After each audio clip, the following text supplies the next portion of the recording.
dia bagi duit harus pakai e-wallet. E-walletnya cuma 20 juta lagi. Nggak bisa, Pak. Nanti mereka nggak jadi lagi. Oh, loh, saya terang-terangan ini. Gitu loh. Mungkin perampasan aset bisa, tapi harus bicara dengan para ketum partai. Dulu. Kalau di sini nggak bisa. Nggak bisa. Teori saya. Jadi permintaan jenengan langsung saya jawab. Bambang Pacul siap kalau diperintah. Mana perintah berani, Pak? Saya mendorong agar RUU tentang perampasan aset dalam tindak pidana dapat segera diundangkan dan RUU pembatasan transaksi uang karta segera dimulai pembahasannya. Dalam konteks hubungan antar negara, Keketuaan Indonesia dalam G20 telah menyepakati bahwa agenda prioritas dalam pemberantasan korupsi akan terus dilakukan. Dan sebagai Ketua ASEAN, Indonesia akan menguatkan komitmen pemberantasan korupsi dan penegakan hukum di kawasan.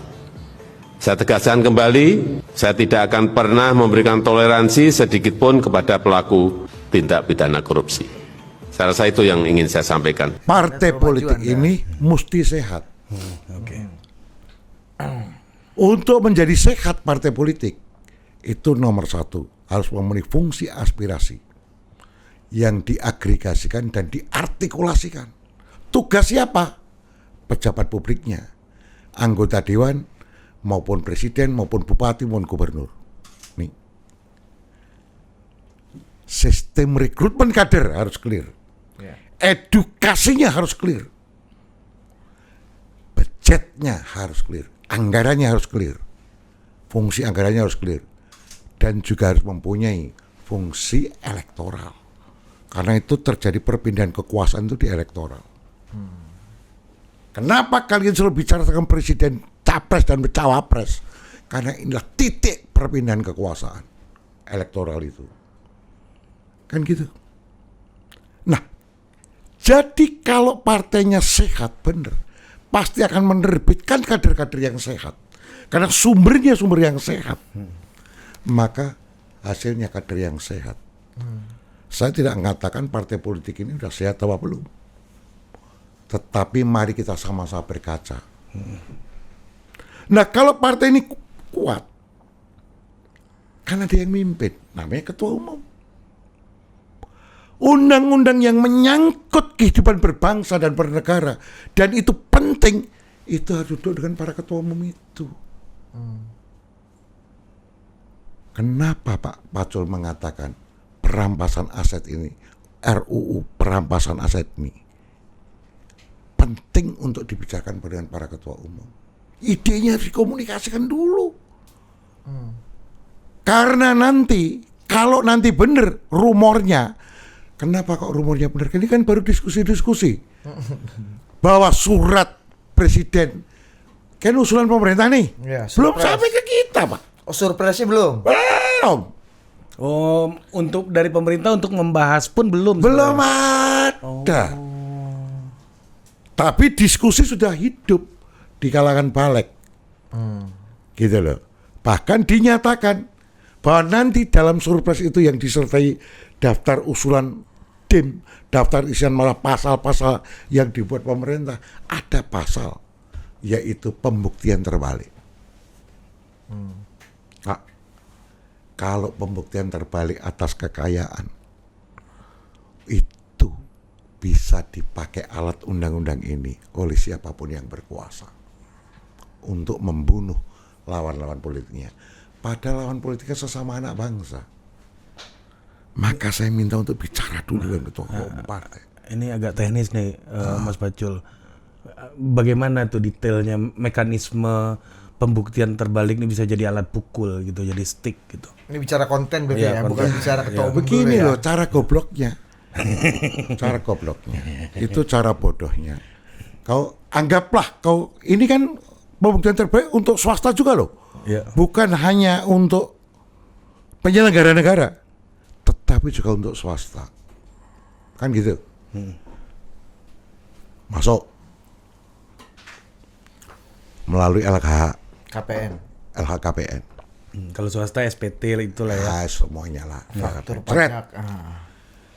Di situ tertulis, aku punya kambing. Oh iya benar punya kambing. Lagi ada sapi. Dari mana ini sapinya? Pembuktian terbalik, Pak. Tewas, Pak. Kenapa? Administrasi kita belum bagus. Apa kamu bisa membuktikan? Itu belum tentu, Pak. Itu kan orang-orang yang pintar, Pak. Nah ini kan bisa dijadikan lawan politik untuk mukulin orang, Pak. Itu, wong kalau misalnya alat-alat penegakan hukum dipakai, ini sekarang siapapun yang berkuasa menakutkan. Siapa yang akan berkuasa di publik? Ya, pejabat publik yang punya kuasa itu ketua-ketua partai. Nah, tapi kenapa itu tidak dianggap sebagai sebuah instrumen untuk menciptakan keadilan oleh Mas Bajul? Iya. Setuju saja. Dan transparansi. Iya. Ya. Transparansi setuju saja. Tetapi bicarakan dulu. Seperti tadi saya bilang, lawan politik. Memang kita sadar semua terhadap akuntansi. Betul. Hah? Betul.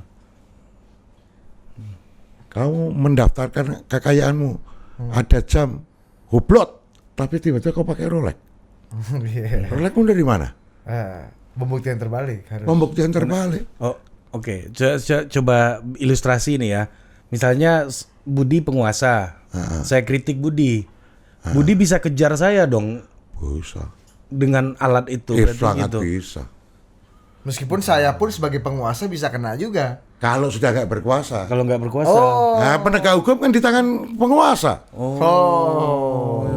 Oh, jadi sangat bias kekuasaan ya? Wah, itu bahaya. Itulah kenapa. Berarti orang mati pun bisa dikejar dong. Oh bisa. Gitu loh. Loh ini tanah-tanah dari bapak saya. Oh enggak, bapakmu dulu kemungkinan Kira kok- ngikut. Tewas, Pak. Oh, atau bapak. Oh ya, benar. Jadi orang sekarang kalau lari, hari ini lari keluar negeri. Dianggap korupsi, lari ke luar negeri. Nggak bisa dieksekusi hartanya. Besok bisa. In absensia pengadilannya bisa disita. Sekarang kita juga boleh tanya. Barang rampasannya, sitaannya, siapa yang ngelola? Oh, kadang-kadang masih belum selesai. Siapa yang ngelola? Siapa yang ngelola? Belum selesai. Ya, saya nggak tahu. Rubasan, itu kan di Menkumham. Ya. Ya. KPK ada juga kan? Ya ada. Kemudian di kejaksaan, lu kadang-kadang belum bersih kok. Simpen di sini dulu. Dirjen Kekayaan. Dirjen Kekayaan Negara, Kementerian Keuangan. Ntar dulu dong. Jadi ide ini mesti didialogkan dulu, Pak. Niatnya baik kan? Pasti niatnya Nah, baik. kalau dari segi niat dan ingin menciptakan tadi keadilan, akuntabilitas, Tapi saya agak kurang setuju tidak sama korup Budi ini, apa Bang. tuh? Apa? Banyak kekacauan di dunia ini semuanya diawali niat baik. Iya kan? Hitler juga dari Iya, niat baik. Hitler niat baik. Oh, iya. Lapangannya kan yang susah, Pak. Nah, itu gimana, Pak? Lah ya makanya ini diskusikan dulu dong. oke. Jangan tergesa-gesa dong. Karena Kalau ini nanti yang menang misalnya partai X berkuasa, lawannya partai Y dan Z, ini bisa diseplok. Artinya Ini dengan niat yang baik kurang kompatibel dengan realita politik dan kehidupan sosial yang ada gitu maksud Anda? Seperti saya bilang, lah kalau e-walletnya cuma 20 juta, kan susah dengan sistem pemilu yang liberal kayak gini, yang individual kayak gini. Piye ceritane? Nah, itu soal uang kartal berarti. kita perampasan aset dulu nih. Iya, pelan-pelan, Masih benar. belum cetai ini. Kita ini benar apa namanya? Biar clearance. Clearance. Nah, Senjata ya. itu bisa jadi samurai yang memotong siapapun. Maka diskusikan dulu. Itu belum artinya secara prinsip dan pelaksanaannya alat ini, instrumen ini, perampasan aset ini namanya aja udah perampasan ya. Itu tidak tidak menjamin untuk tercapainya keadilan berarti. Ya, Kan tergantung pelaku. Dan siapa yang memerintah? Tergantung pelakunya, no. Kemudian siapa yang diperintahkan penegakan hukum?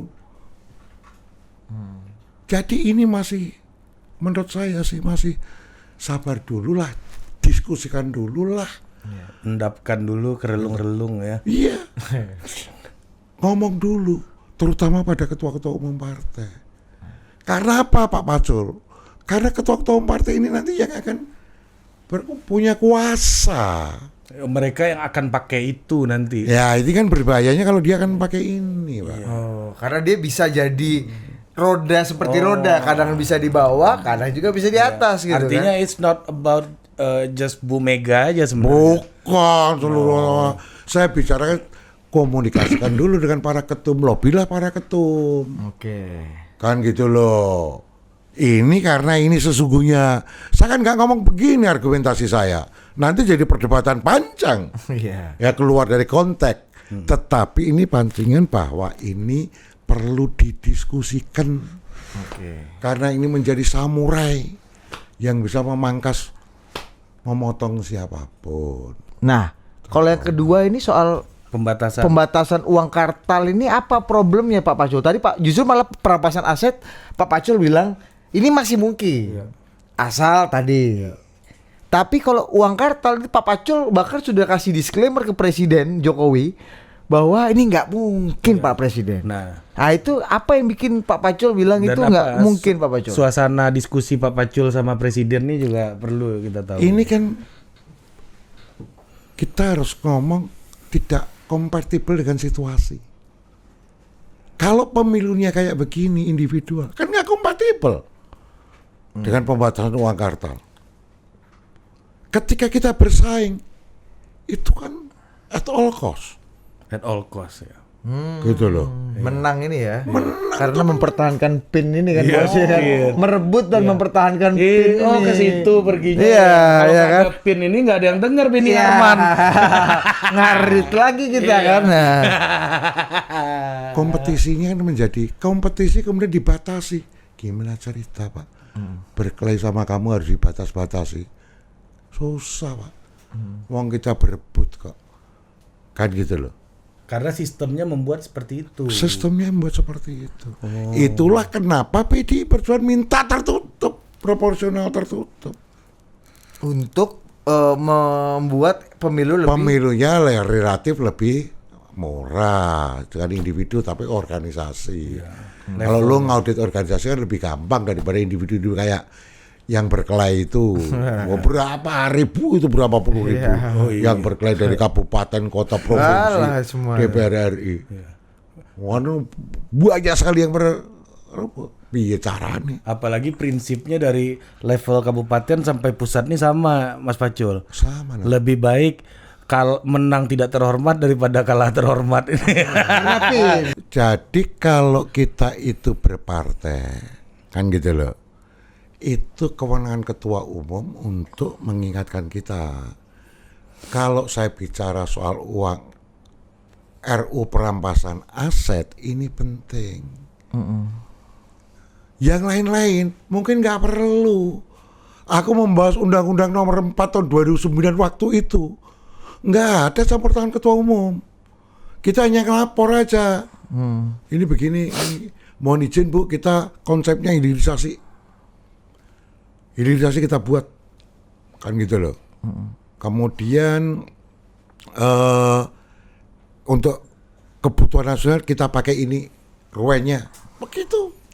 Ini karena tadi lagi-lagi ini kembali ke pertimbangan eksistensi ideologi partai dan aktivitas politik di masa depan, makanya ketua umum harus tahu gitu. Iya dong. Oh, tapi nggak semuanya. Oh enggak. Semua apa yang Anda bicarakan, Anda putuskan itu Anda tidak mewakili konstituen Anda, tidak mewakili pendapat pribadi seorang Bambang Pacul dan anggota, tapi mewakili perintah. Itu kan yang dipahami publik sehingga orang macam Iqbal di Vio ini akhirnya bikin partai sendiri, nggak mau ikut partai, Cakra ini nggak menikah jadinya. Itu akhirnya begitu Pak Pacul. Kalau kita ini kan dipimpin ide. Ketua umum representasi daripada ide. kader-kader itu juga berjuang atas nama ide. Kan gitu. Bahwa itu kemudian ada yang salah di dalam tindakan, tugas partai meluruskan. Kan gitu. Iya tak? Keliru itu. Kau bekerjanya keliru, ini loh dasarnya. Kan begitu. Nah inilah yang saya mengatakan, tidak setiap undang-undang akan diintervensi ketua umum, ya tidak.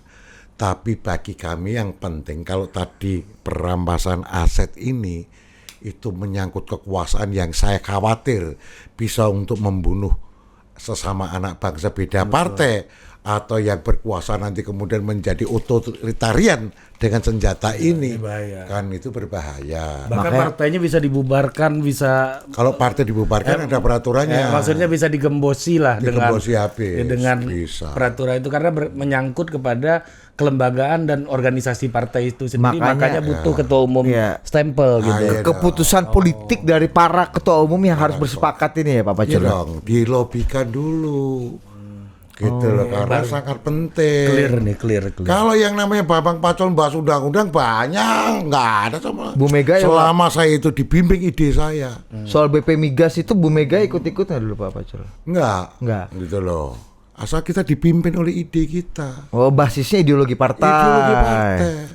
Ini ibarat kalau di pemerintahan daerah ada yang otoritasnya di kabupaten kota, ada yang otoritasnya di provinsi, ada yang otoritasnya di presiden gitu ya. Sama kayak gitulah cara berpikirnya kan.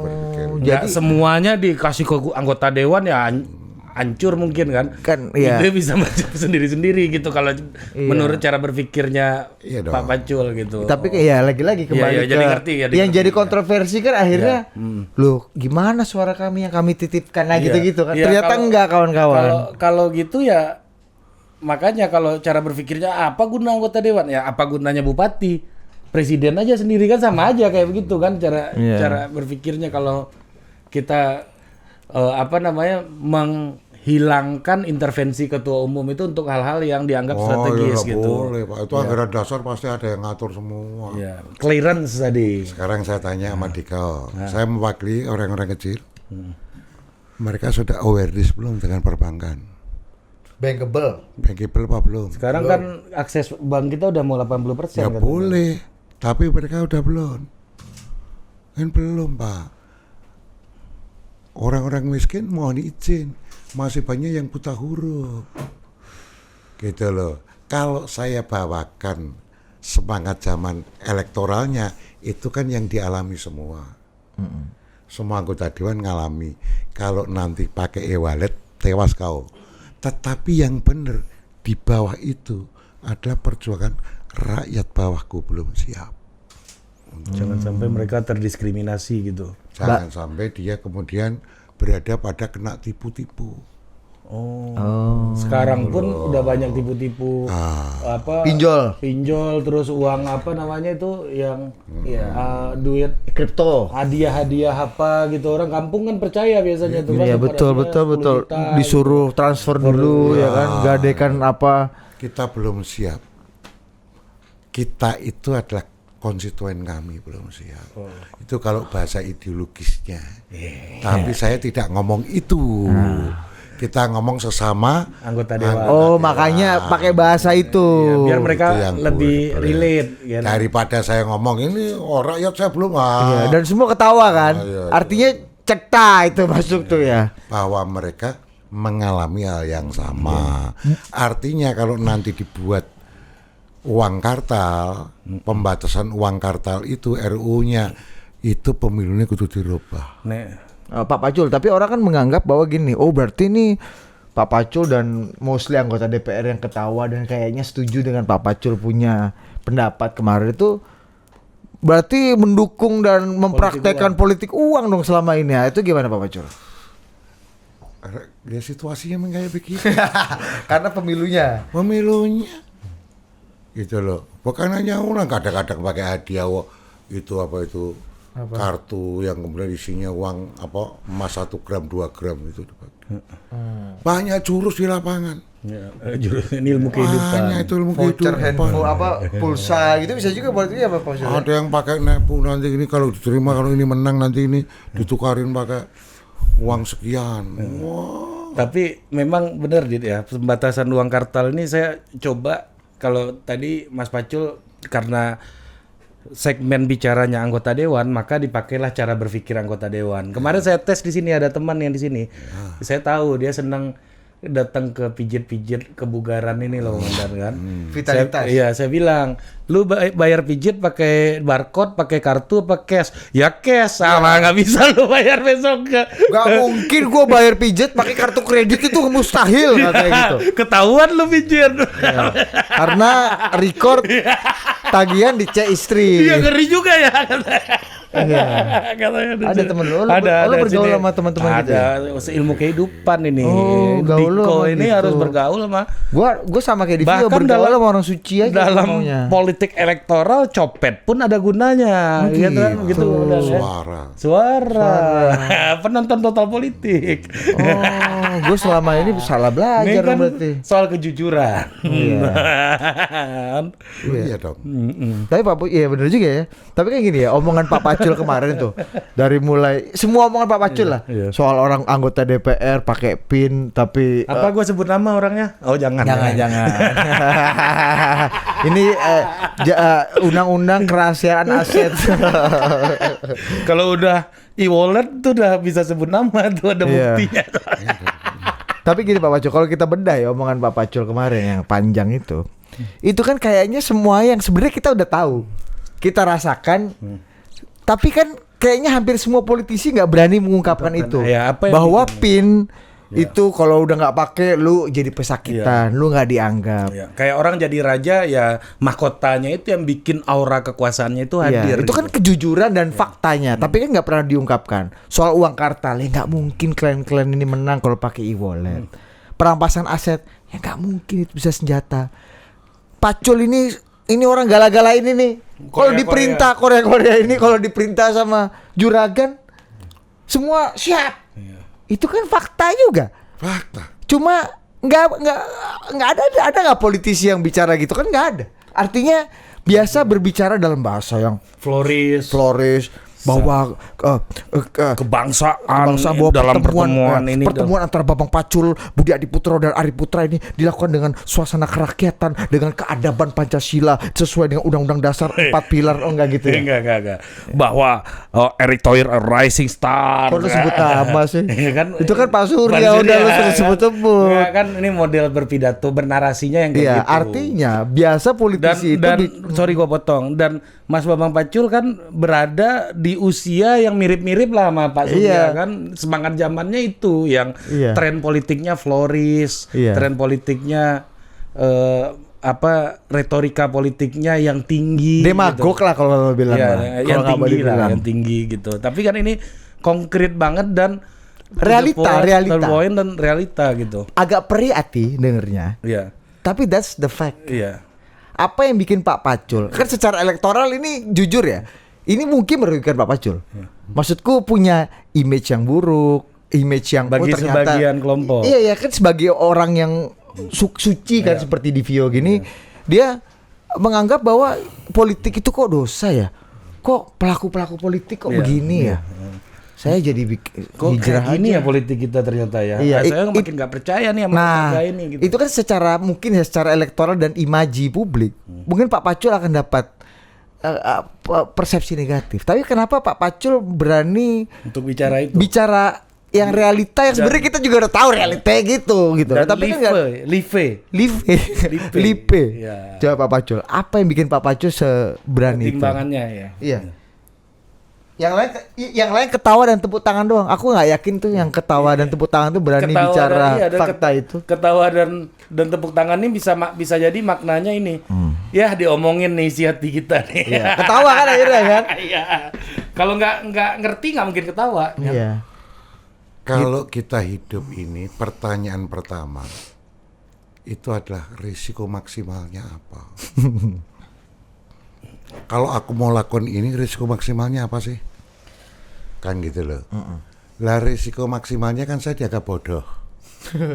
Kemudian dibully-bully. Ya. Kalau dibully kan jadi negatif oleh para netizen. Pacul tuh orang goa, gaptek, goblok, Kasar. itu kasar, tidak intelek, tidak akademik, kan begitu nih. Banyak hal itu. Tugas partai. Nah, petugas partai kok dijelek-jelekin lah. Itu risikonya kan dibully, itu menurunkan elektoral kalau Ya, kalau secara politik. ya salah politik. Kalau kan nganggap menurunkan elektoral, risikonya kan nomor 1 turun elektoral. Ya. Karena dibully. Ya. Risikonya dibully. Kalau dibully negatif, itu berarti teorinya kamu nggak kepilih lagi kan gitu. Cara hidup saya begini kepilih terus kok. Dari dulu Pacul gini. Ya gini nih. Dari zaman mahasiswa. Dan nggak berubah ya. Nggak berubah. Saya. Gitu ya, gini-gini aja. Gitu loh. Jadi apanya? Risiko maksimal cuma dibully dan nama baik. Hari ini orang mau punya nama baik. Ampun Pak, itu barang mewah. Apalagi politisi. Politisi punya nama baik itu barang mewah. Luxury. Gitu loh. Wong cita-citanya soft landing kok dari kan. Itu barang luxury, nggak ada masalah. Politisi kan mau dianggap suci ini loh Pak Pacul. Mau dianggap bersih, mau dianggap ya kan lurus. Yang jalannya. muda-muda sekarang kayak gitu. Oh rata-rata. itu semua Pak Pacul. Iya. Semua anak muda itu di pikirannya Iya. kayak gitu Pak Iya, Pacul. lebih Jadi tua menganggap daripada bahwa Pak Pacul. kejujuran Pak Pacul itu adalah quote unquote liability, political liabilities. Nah dianggap seperti Iya, itu Pak Pacul. sebagai liabilities. Iya. Gitu ya nggak apa-apa. Nggak apa-apa. Jadi kan pokoknya gini aja, kalau dibully itu jangan 3 hal. Jangan dibully karena skandal seks. Jangan dibully karena skandal kriminal. Kalau dibully karena pendapat, nggak apa-apa. Anggota dewan tugasnya berpendapat. Iya. Pin tadi itu ya. Iya, kalau itu kemudian dibully karena konflik, nggak apa-apa.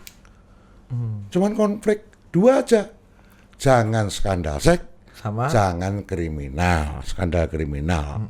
Tindak pidana itu dihindari sebisa-bisanya. Begitu tadi. Dialas juga bos. Ya sebisa-bisanya. Ada satu misteri dari rapat itu. Yang kalau tadi kan udah panas-panasnya dari luar ring aja udah panas kan. Iya. Pak Mahfud bahkan nge-tweet segala macam. Bahkan Pak Mahfud bilang di tweetnya adalah janjinya jam 2, kok jadi jam 3. Tapi ya saya siap lah gitu kan. Mungkin anggota DPR sibuk, tapi kan saya pun sibuk. Nah, kata gitu. Udah Itu ada pertama tuh, provokasi. klarifikasi dulu. Cyber-cybernya. Apakah betul Komisi 3 mengundang itu jam 2 kemudian dan mundur telat. jam 3? Iya. Ketua komisi tugas utamanya adalah mengatur jadwal dan menetapkan siapa yang memimpin. Kami nggak pernah bikin undangan jam 2 bos. Clear nih. Oh clear. Coba tunjukkan undangannya ada nggak jam 2 kemudian diganti jam 3. Gitu loh. Jadi awal jam 3 memang. Jam 3. Itu cyber aja berarti itu ya. Nggak tahu, mungkin kan Pak Mahfud juga ada kontak-kontak dengan anggota. Jam 2 Pak. Mungkin jam 2 ngopi dulu kita Pak, ya kan sambil Bisa seperti itu. Tetapi seperti tadi, tugas ketua komisi clear kok. Ya. Ada dalam tatip. Jadi kalau tanya jadwalnya yang benar apa Pak Pacul, saya pasti benar. Yang mimpin siapa? Saya pasti tahu. Gitu loh. Yang pasti tahu ya saya sama sekretariat. Iya. Gitu loh. Jadi clear pasti ya. Bukan jam 3. Jam 2 karena ini itu cyber awal tuh. Sejam Ini aja belum dia. mulai aja kita udah kaget kan Pak Mahfud udah ngetik. Harusnya kan santai aja kan, kita Iya. tahu lah kan. Iya, tapi dua-duanya sama-sama sibuk kan, DPR Iya. sama Menko Polhukam. Gua bacain dah. Iya kan, sama-sama sibuk dua-duanya kan, harusnya santai aja Mas Macul Ya, kan. namanya juga udah panas-panas. Iya. Gua Yang bacain seperti dah. tadi Muhammad Ali mau tinju sama Mike Tyson kan. Udah panas dulu kawan. Iya. Provokasi aja ya, provokasi gitu. Nih saya bacakan ya Pak Komandan. Beberapa tweetnya Pak Mahfud nanti dimasukin ya Mas Divio ya. Sudah siap tiba di DPR sebelum jam 14. Tapi ada info RDP Menko Polhukam Ketua KNK PPTPPPU dengan Komisi 3 diundur menjadi jam 15. Saya memaklumi. agenda DPR pasti padat. Udah. Seperti halnya agenda saya. Ya. Tapi jam 15 insya Allah saya sudah tiba di gedung DPR. Nah, Ini balik ke ulasannya Mas Pacul di awal tadi. Apa ini bagian dari upaya untuk menurunkan trust kepada institusi DPR nggak menurut Mas Pacul? Begini, ini kan bisa saja namanya manusia itu kan ada human error. Iya. Mungkin Pak Mahfud tidak berkomunikasi dengan orang yang tepat soal jadwal itu. Distorsi. Ya, Tapi jadi di ada tweet sebuah- tapi Ya. masalahnya. Kan kata Pak Pacul tadi kan, Menko Polhukam adalah legitimasinya kuat, punya kebenaran fungsional dan politis yang kuat juga. Apalagi tweetnya. Iya kan nih, Tweetnya kan. ini nggak bisa ditwist Tweetnya ini udah dauh ini. Ya kan, tapi tadi ada kadang-kadang kan mungkin Pak Mahfud tuh keliru komunikasi dengan orang, misalnya dengan Pak Arsul Sani misalnya. Jadi Arsul Sani nih. Oh Pak Kiai, Anda nih yang dituduh di Pak Kiai mendistorsi info. Jadi Pak Arsul kira-kira. Mungkin aku udah mungkin. tahu. Yang sering komunikasi kan Pak Arsul Sani. OPIC. LO. Pak Arsul, Anda jawab. Kabarnya betul nggak Pak Pacul bahwa Anda jadi satu dari sangat sedikit orang, mungkin kalau nggak mau dibilang orang pertama, yang bisa merokok di pendoponya Pak Prabowo Subianto? Ini boleh cerita kan? Iya, nggak, karena tiba-tiba saya nggak tahu apa yang terjadi. Karena di acara press itu. conference Iya. live semua TV Iya. ya, kita nonton ya Ars ya. Iya. Tiba-tiba di tengah-tengah press conference ya Iya. Pak Prabowo. Mana Mas Bambang Pacul? Mana? Sini. Mas Bambang Pacul ke depan, Mas Bambang Pacul. Iya. Mengajarkan filosofi Jawa. Ya soal pendopo dia bilang Iya. gitu kan.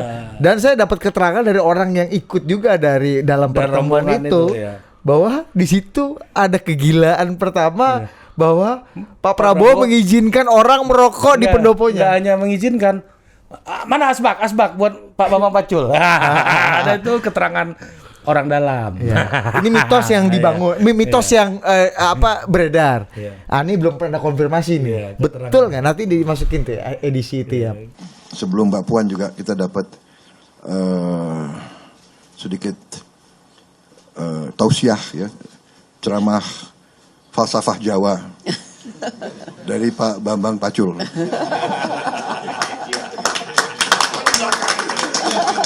Kenapa di belakang? Depan dong. Jadi ya, beliau mengupas tentang pendopo dan sebagainya. Pak Divio ya. Keterangan orang dalam. Ini coba, keterangan kasih orang dulu, kasih dalam. dulu, kasih dulu. Seperti cerita Bung Karno, Mas Bambang Pacul di podcast kita yang sebelumnya. Oh iya, ini harus diomongin lagi Ketemu tuh. Castro ini Iya, kan cerita. soal kencing di ladang tebu ini kan. Tahun 60 itu. Nah, coba Pak Pacul. Enggak, soal pendopo dulu nih Pak Pacul. Katanya Ya. Anda sakti betul di samping merokok di pendoponya Pak Prabowo. Saya lupa ingat, tetapi itu kejadian ada.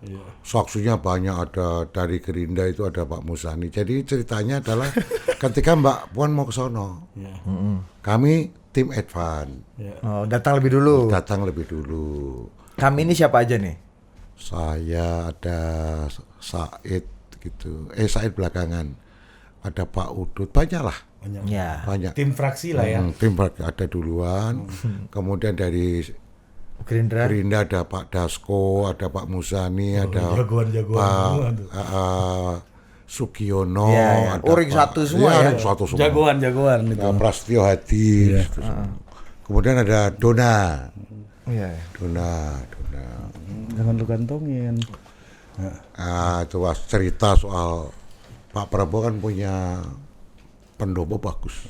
Bagus ya. Ini betulan bagus. Itu bagus. Menurut Kelas A. orang yang paham budaya Jawa pun itu bagus. Bagus. Nah, Tapi apa itu bagusnya di mana, Pak? pendopo model Jogja. Bagus, aku tanya, memang ini yang buat orang Jogja katanya. Tapi aku nggak tahu, baru ku jelasin. Aku nggak tahu tuh Pak Prabowo-nya yang Pak nggak tahu. Prabowo. Oh, nggak tahu apanya Pak Pacul. Pak Prabowo. Nggak tahu maknanya ini. Ya ini Oh, maknanya. Oh bagus ya, bagus. bagus, Pak, ini bagus. Secara estetik bagus, Ya. tapi ini secara antropologis dan semiotik ini kan. Ya, itu Coba kan ceritain gimana ada Pak ini. Pacul? Ya, kita Apa yang Pak cerita Pacul lah. jelaskan? Tapi ini janganlah ini. Aku ceritain lah. Intinya ada maknanya lah ya. Ada maknanya. Terus, maknanya aku jelasin lah. Iya. Kemarin jelasin. Ya, apalagi katanya. Wah mohon izin Pak Jenderal, saya bilang. Kalau orang PD itu kalau ngomong ya dengan ngerokok nih ya. Itu baru ilmunya keluar semuanya. Itu mengeret nggak itu ring 1 Gerindra ini? Ya diem semua. Iya. Mungkin ini orang. Gitu. Kalau Pak Prabowo kan hanya bisa tadi komandannya kan Pak Prabowo itu ketua Partai Gerindra, ketum Partai Gerindra. Ayo semuanya juga bisa dipecat sama Pak Prabowo. Kalau saya kan nggak bisa, yang bisa pecat saya kan ketum. Beda geng, jadi nakal-nakal dikit nggak apa-apa. Tapi tetap hormat. Hormat. Terus Kan beda dikit nggak apa-apa, saya agak nakal-nakal dikit nggak apa-apa. Wong itu tidak merendahkan Pak Prabowo. apa yang Pak Pacul katakan waktu itu? Ya saya bilang itu. Oh ya hari ini boleh, kata Pak Prabowo. Sekarang saya bebas kan kok. Aspak ke sini. Gerindra ini ngerokok nggak waktu itu, Mas? Nggak ada yang berani. Di belakang merokok sebenarnya teman-teman itu. Ya mungkin dia kan nggak berani ngomong. Karena Pak Prabowo ngomong juga. Itu nanti kalau ada yang merokok lapor ke saya, katanya. Wah merokok tuh kalau di luar sana. Oh lapor ke aku. Tuh. Udah. Kebayang suasananya itu.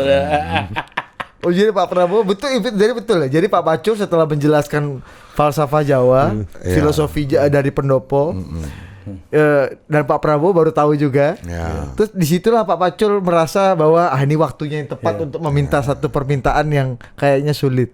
Tapi dari mana Pak Pacul punya keberanian meminta hal yang pada waktu itu di lingkungan itu tabu dan nggak mungkin dilakukan? Orang Gerindra itu bilang ke saya gini, Mas Pak Pacul. Nah, akhirnya buka-buka nih orang siapa bukan orang dalam lah gitu. Bambang Pacul gila bos, katanya ngerokok. Mitos itu. Iya. Risiko maksimumnya apa tuh? Kan ditolak. Iya, balik lagi teori resiko. Kan cuma ditolak. Di sini nggak boleh ngerokok Pacul. Siap. Ini kewenangan Pak Jenderal kan gitu aja. Ini daerah teritori Pak Jenderal gitu ya. Kan gitu. Ya nggak apa-apa toh. Gitu loh. Hidup kan harus berani ambil risiko terberat. Katanya di sekitar Mbak Puan sama Bu Mega juga nggak boleh ngerokok ya? Ya kita pasti harus tahu diri kan. Kalau itu kan internal. Iya internal. Pemecatan bisa terjadi langsung dan sepihak, ya kan? Pak Pacul ya. Nggak bisa nego. Kalau yang Pak Jenderal kan harus lompat pagar dulu kalau memecat Pak Pacul kan. Ya, risiko maksimalnya kalau di sana ditolak. Kalau di sini dipecat. Kalau di sini kan bisa 1 lembar surat. Tewas kita bos. Tapi apa yang bikin Pak Prabowo kok mau mengizinkan teritori yang dia jaga betul dan tidak ada yang berani mengganggu itu diberikan kepada Pak Pacul? Pak Prabowo tentu saja. saya mana tahu gitu dia. Iya betul. Pak Prabowo lah itu. Gitu. Jadi Pak Pacul bilang apa? Coba kalimatnya gimana Pak Pacul minta izin ke Pak Prabowo-nya? Ya saya bilang, Jenderal. Pak Jenderal, mohon izin. Kan Pak Prabowo nanya lagi nih. Apa lagi katanya? Wah mohon izin Pak Jenderal, saya bilang. Kalau di PDI, kalau ditanya kayak begini, kalau nggak ngerokok nggak bisa Pak Jenderal. Kalau ngerokok, pikiran bisa kemana-mana ini nanti. Abstraksi hidup. Wah boleh ngerokok boleh. Oh gitu, langsung diperintahkan ngambil asbak. Oh jadi itu cerita betul tuh ya teman-teman ya, mitos itu ya. Ada nggak selain Pak Pacul siapa lagi yang merokok di ruangan itu? Ya setelah itu ada beberapa toh. Iya setelah itu. Siapa? Ya, teman-teman PDI. Setelah itu kan Mbak Puan datang terus nonton terus kemudian marching naik band, kuda, ya. Marching band itu nggak ada yang ngerokok. Kemudian setelah naik kuda itu, Pak Prabowo Mbak Puan naik kuda, kita agak jauh sana ngerokok. Agak jauh. Setelah dapat otorisasi tadi ya. Ambil jarak aman dulu. Jarak aman ngerokok. Tapi orang Gerindra nggak ada yang berani bos. Tetap. Jadi PDI itu yang ngerokok. Said ikut ngerokok, Said Abdullah. Seru juga. Itu mitos tuh. Mitos. Terjawab. Ya. Lah kalau kita bicara soal kalau nggak pakai PIN, artinya udah keluar sebagai anggota DPR, nggak kepilih lagi, atau karena satu dan lain-lain, pokoknya nggak kepilih. Itu kalau datang ke DPR, waduh Pak, itu kan pasti datang minta tolong. Lah itu pasti dijauhi. Ini ilmu kehidupan. Dan politisi itu ilmunya apa toh Pak Pacul? Ya ilmu kehidupan. Gitu loh. Politisi itu seperti Miss Bakun tadi ahli keuangan. Tetapi lebih utama juga ilmu kehidupan. Kalau salah-salah kena penyakit. Gitu loh. Itu ilmu kehidupan. Monggo.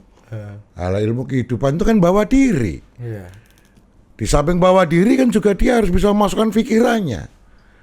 Enggak gampang Pak. Bawa diri masukkan pikirannya. Bawa diri kita dengarin juga pikiran orang. Kan begitu dinamikanya. Jadi ya kalau kita boleh ngomong, ilmu kehidupan ini yang sesungguhnya tidak ada di buku. Itu dilakukan dalam praktek lapangan. Gitu loh. Dalam praktek-praktek lapangan itu dilakukan ilmu kehidupan. Gitu. Jadi dengan demikian oke. Mudah-mudahan oke. Kan begitu. Jadi kalau soal orang nggak diterima, nggak jadi anggota DPR, siapa yang mau dengerin? Masa bener? Bukannya dulu gagah anggota DPR, harusnya kan masih kalau pensiunan PNS atau pensiunan apa itu kan masih gagah ya? Gagah, seperti saya bilang, itu Pak Agus, Andrianto, Komjen bintang 3, bisa bintang 4, aku bilang. Kalau nanti pensiun, bintangnya nggak akan dicopot, Bos. Masih dipakai. Masih dipanggil jenderal ya. Masih dipanggil jenderal. Wartawan juga gitu, Ri. Wartawan senior itu kan masih kalau balik ke institusi masih dihormati, Pak. Itu kalau kau profesional. Itu juga dihormati. Polisi kan profesionalitas juga. Pangkatnya dicapai kan bukan dengan ecek-ecek, Pak. Oh, makanya kalau jenderal pensiun kayak Pak Luhut gitu, di belakangnya kadang-kadang ada pataka 4 itu ya, Dan ya. Pasti. Ada bintang 4-nya gitu. Dia brevet-brevet yang didapat itu juga hasil kerja keras. Ada ukuran. Misalnya. Kalau anggota DPR ini gimana? Kalau anggota DPR berat. Ilmunya ilmu kehidupan. Gitu. Menjadi pejabat tinggi negara hari ini Bambang Pacul. Nggak jadi lagi ya ngarit lah. Meskipun dulu orang takut sama Bang Pacul. Meskipun anggota Satpam Pamdal itu siap. Ya itu kan ada ya. Besok enggak lagi. Oh gitu, suruh ngisi daftar buku tamu lagi tukar KTP. KTP-nya mana? Itu bisa kayak gitu. Sangat bisa. Memang gampang. Oh itu Sekarang DPR itu pejabat tinggi negara kok. Dihargai. Kalau besok kita nggak jadi anggota dewan, misalnya saya. Kemudian nggak jadi anggota dewan, datang ke polisi, ada upacara, duduknya di belakang. Kalau sekarang ya sebelahnya Pak Kapolri, ketua komisi. Kalau enggak, wah belakang Pak, udah nggak pakai pen belakang. Gimana cerita? Duduknya di pojok, nggak ada yang mari Pak, nggak ada itu. Selesai. Itu selesai. Ilmu kehidupan. Itu ilmu kehidupan. Coba kalau Pak Agus Andrianto, bintang 3 Komjen. Bintang 3 Komjen pensiun, datang dalam upacara misalnya HUT Polri. Ada Polri, duduknya tetap depan, Pak. Iya betul. Bintang 3 tetap depan. Ini kalau iya. Ya, saya lihat kemarin HUT Kopassus itu ya Pak Agung Gumelar, Pak Hendro, ya masih pakai baret, masih pakai bintang 4 ya, Pak Bowo ya. Pak Prabowo. Semua masih depan. Kalau anggota DPR, kasihan bos. Oh makanya kekuasaan tuh jadi candu itu kali Pak Pacul ya. Itulah. Maka ada Gio. Kalau Diko punya kuasa itu ibarat Diko itu nunggang macan. Kalau kau nanti turun dengan tidak baik-baik, kau dimakan macan itu. Gitu. Politisi jarang sekali yang bisa soft landing. Politisi itu rata-rata hard landing. Ini ilmu kehidupan banget. Ini ilmu kehidupan. Gila, ini buat anda nih yang mau masuk berambisi jadi anggota DPR segalanya dengerin nih. Iya. Apa yang bikin politisi itu mostly kebanyakan hard landing? Hard landing, Pak. Rata-rata. Apa yang bikin itu? Kan dia berkuasa betul tadi ya kan, bisa tekan orang, bisa uang banyak gitu. Kemana-mana dihormati, first class, ya kan? Iya kan? Apa yang bikin tiba-tiba jadi pesakitan gitu setelah? Ya rata-rata kalau sudah tidak jadi orang, tidak jadi anggota, rata-rata orang itu hard landing. Politisi termasuk di dalamnya pejabat publik, gitu loh. Rata-rata hard landing, gitu loh. Itu rata-rata. Maka jarang ada politisi yang bisa soft landing dalam kehidupan karirnya. Maka almarhum Pak Taufik menyatakan pada saya, Pak Jul, kalau engkau jadi politisi, sebaiknya engkau meninggal pada saat kau punya jabatan. Yang melayat masih banyak. Jangan ketawa-ketawa Anda. Masih banyak. Loh, ini true story. Iya. Ilmu kehidupan ini. Ilmu kehidupan. Almarhum Pak Taufik wafat ketika beliau jadi ketua MPR. Betul. Inspektur upacaranya Presiden Republik Indonesia. Tercapai ya cita-cita beliau ya, Mas Pacul ya. Iya, kalau enggak, wah berat bos. Berat. Orang dulu kan, jangan-jangan nggak ada satupun anggota yang hadir. Dan itu fakta banyak. Hidup itu akan sampai pada kematian. Kan itu. Ya monggo, ngisi hidupnya kayak apa. Tetapi saya kata-kata Pak Taufik dicatat. Situasi objektif akan diretas oleh kehendak subjektif yang luar biasa kan. Nah ini kasih keterangan dulu nih. Itu adalah perjuangan. Perjuangan itu kalau orang Jawa ya itu tadi. Itu ada lagunya, ada itu berjuang itu mengambil ilmu. Ilmu itu kelakoni kan dilaku. Kelakoni? Ilmu iku kelakoni kan dilaku. Laku itu perjuangan. Sesuatu itu didapat dengan perjuangan. Ilmu nih laku nih kalawan kas. Jadi memulai perjuangan itu dengan kas. Kas itu niat yang luar biasa dibangun, yang disebut dia kehendak subjektif. Buat kehendak subjektif yang luar biasa. Ilmu nih kalawan kas, tegese kas nyantosani. Itu kehendak subjektif itu dalam rangka nyantosani, memperkuat penuh seluruh jiwa raga kita. Tegese kas nyantosani, piye kuwi carane? Setya budya pangekesing tur angkara. Jadi semua niatan hal-hal yang jelek itu dikecilin, nggak dihilangkan loh, diturunkan semua nafsu, dikekes, ada dijadikan kecil. Durangkara itu nafsu yang kecil, tak. Maka kehendak subjektif itu bisa digerakkan. Dengan kehendak subjektif yang luar biasa itu, seluruh syarat-syarat objektif yang dibutuhkan bisa diretas. Gitu loh. Jadi tidak perlu membuat, misalnya contoh, telur akan menetas kalau nomor satu syarat objektifnya itu telurnya bagus, ada tunasnya, hasil perkawinan, dirami 21 hari, nggak kena hujan. Ini syarat-syarat objektif supaya telur itu netas.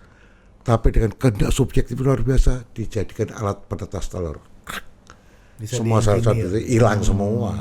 Bahwa bener dong orang bilang gitu, bahwa politik itu kotor dong, menghalalkan segala cara untuk menang dong. Gimana Pak Pacul? Kan itu yang membuat akhirnya banyak orang apatis, party ID jadi kecil, orang jadi memilih. Tapi PDI enggak. PDI tinggi party ID-nya kan di antara. Iya, tapi maksudku ini fenomena demokrasinya begitu. Ini kayak teman saya di Vio ini udah 4 partai mau melamar tapi nggak mau dia. Karena itu menganggap itu. Oh, keliru. Nah, di Vio tuh gimana di Vio? Ini coba nih. Gen Z ini loh. Iya, itu ada lagi. Ya, udah pasti Cakra juga itu. Dia keluar dari partai dia. Dalamnya itu pasti kemasukan politik itu kotor. Kan gitu loh. Ekonomi yes, politik no. Iya. Kan gitu. Adinda. Siapa yang bisa membuat kemudian misalnya kebijakan jalan tol Kan gitu. Siapa itu? Presiden yang ambil kebijakan politik. Maka kualitas seorang pemimpin publik itu, apakah bupati, wali kota, gubernur, presiden, diukur dari keputusan politiknya. Gitu loh. Apakah Budi atau Ari bisa jadi wali kota? Sangat bisa. Wong itu semua udah jalan kok. Kualitas keputusan politiknya yang membedakan. Gitu loh. Ini kualitas keputusan politiknya kayak apa? Kan begitu. Jadi yang kalau mau merubah republik ini, ya kekuasaan yang bisa ngerubah. Pin dari pin ya. Pin bagian berbeda kan. Tapi kalau yang presiden kan pakai kewer-kewer pakai pulsa. Kewer. Bupati ada jengkolnya ya. Jengki di sini review. Ya, ini anak Cilegon komandan, tapi udah anti partai dia. Ini anti partai semua nih. Iya. Pak. Ini nih. Iya, ada Politik dari kata politea. Itu berarti memakmurkan masyarakat kota waktu itu. Tapi politik dijalankan dengan polite, dengan santun. Politik itu yang merubah perang menjadi pemilu. Dulu kalau kita mau menang, tanya Hitler sana kalau masih hidup. Mein Kampf. Perjuanganku ngerontokin pakai senjata, Pak. Ya, bunuh sekalian. Bunuh semua. Awalnya niat baik gitu. Dari niat baik. Ya. Kemudian balik ke sini kan makin dimanusiawikan. Iya. Dimanusiawikan dengan partai politik. Iya. Cuma bedanya partai politik di Amerika dan partai di Republik ini beda. Karena partai di sini itu lahir sebelum merdeka. Di Amerika setelah merdeka. Kan gitu. Ada sejarah yang berbeda. Zeitgeist-nya ya, semangat zamannya. Nah, itu yang masih tersisakan. Partai umat baru. Nah, itu tersisakan itu kan. Iya. Ngaco. Ini udah mulai mabuk kok. Kan gitu. Ilmu kehidupan nih. Kalau panas dicopot juga nggak apa-apa Pak Cul. Iya kan supaya gak gerah. Kolonel ini kan. Iya.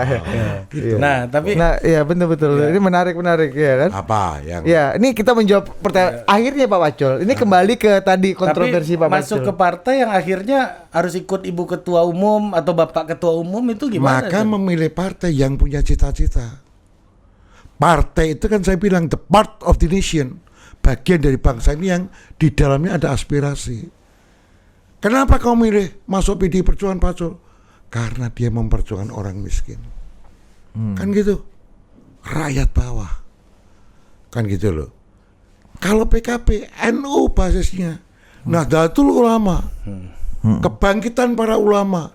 Ulama-ulama yang baik bisa membuat para warga netizen hidupnya juga baik. Lifeline nih, lifeline. Itu lifeline. Kalau udah tahu apa pemikiran namanya? beliau gua. Apa istilah-istilah Anda kan otentik. baru ngikutin. Baru Udah saya. lama. Anda udah lama juga ya. Saya baru ngikuti ini. Lihat-lihat dari jauh. Mantap juga. Mitos-mitosnya ini. Iya, banyak kayak loh. teman saya ini di Vio ini anti partai sampai memilih untuk saya hijrah aja. Nah, gitu. Saya berharap Dia nggak menikah para hijrah. anak-anak muda ini cobalah masuk partai, tapi lihat dulu partai ini punya ide apa. Kan gitu. Dari sana kemudian Anda masuk. Emang ada partai yang nggak punya ide Pak Pacul? Waduh, saya tidak usah mengkritik lah. Kan nanya nih Pak Baiklah. Pacul ya kan? Nggak bagus kalau aku kritik. Iya. Ada yang orang yang ingin punya partai tapi itu untuk mesin elektoral toh.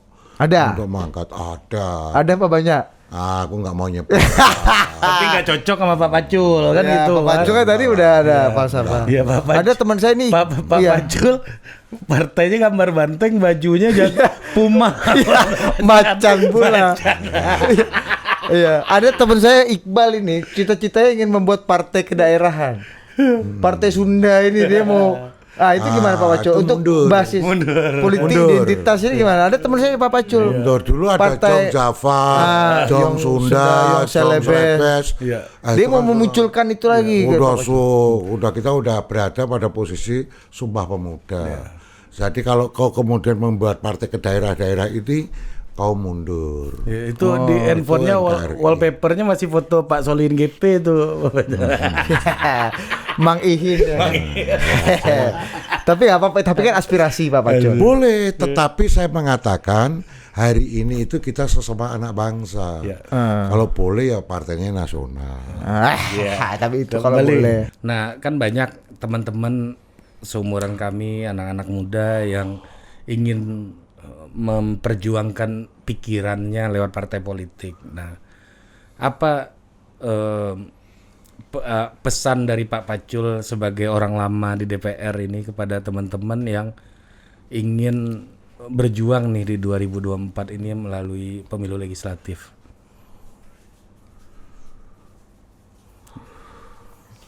Itu tadi, kuatkan niatnya, yakinkan bahwa itu adalah bagian dari tujuan hidupnya, kehendak subjeknya dibangun. Ngilmu iku kelakone kanthi laku, wekase kalawan kas, tegese kas nyantosani, setya budya pangekesing tur angkara. Lu mesti fokus, gua mesti menang. Fokus dulu, berjuang dulu. Bisanya jalan ini, jalan dulu. Nanti kau akan ketemu jalannya. Orang akan ketemu jalannya. Gaya berkelahi seseorang, kalau yang masih individual, tentu punya gayanya masing-masing. Ini aku cocok, ini nggak cocok, ini aku cocok, nggak cocok. Tetapi dari semua konsep ini, nomor satu bawa diri.